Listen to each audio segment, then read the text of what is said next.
Hai, Assalamualaikum warahmatullahi wabarakatuh.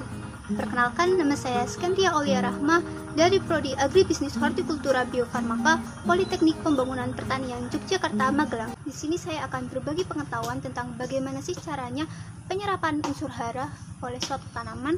Straight to check it out. Tanaman membutuhkan unsur hara guna menjamin proses metabolisme untuk pertumbuhan dan perkembangan tanaman. Secara umum, bagi tanaman air, penyerap utama adalah daun, sedangkan bagi tanaman darat, penyerap hara utama adalah akar. Daun tanaman darat bisa menyerap hara, tetapi sangat dibatasi oleh dinding sel epidermis. Penyerapan unsur hara berkaitan dengan akar. Semakin dalam akar tanaman menembus tanah, akan meningkatkan serapan unsur hara makro.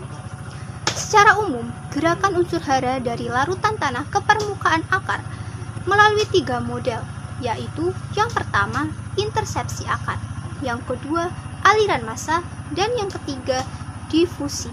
Intersepsi akar yaitu akar tanaman hidup tumbuh memanjang dan menerobos partikel-partikel tanah. Hal ini terjadi akibat pertumbuhan akar pendek menjadi lebih panjang. Dari tidak bercabang menjadi bercabang, dari bercabang sedikit menjadi bercabang banyak. Unsur hara yang dapat diserap yaitu kalsium dan magnesium. Aliran massa merupakan pergerakan hara di dalam tanah ke permukaan akar tanaman yang terangkut oleh aliran konvektif air akibat penyerapan air oleh tanaman atau sebagian air transpirasi. Unsur hara yang diserap yaitu nitrogen dalam bentuk NO3-, Ca2+, dan Mg2+. Difusi adalah peristiwa bergeraknya molekul-molekul dari daerah konsentrasi tinggi ke daerah konsentrasi rendah. Daerah rhizosfer memiliki konsentrasi lebih rendah daripada daerah di luarnya, sehingga pergerakan unsur hara terjadi dari daerah luar rhizosfer menuju daerah rhizosfer. Akibat dari peristiwa ini, unsur hara yang tadinya tidak kontak dengan akar menjadi bersinggungan dengan permukaan akar.